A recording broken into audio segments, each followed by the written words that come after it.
This is Coyote News. Most student athletes are eventually forced to move on after having athletics dominate much of their lives. Coyote News' Michael Stake looks into how those athletes and their mental health can be affected during the transition.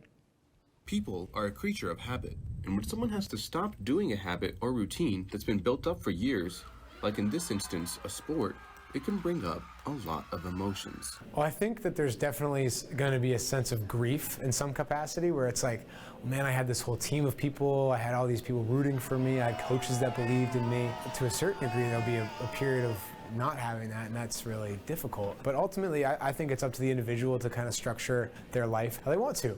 Tanner Peterson, mental health advisor for student athletes, shares how he helps students get over this new hurdle in their life.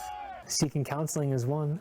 That's kind of my job, is to help them explore who they are as people, so when the ball stops bouncing and we take that athlete identity away, or that athlete identity transitions into something else, they still know who they are as a person. They still know that they're much more than the volleyball player, football player, track and field athlete that they've been, for the large part, recognized for 4 years. They know, what they want to do with their life, and they know who they are aside from sport.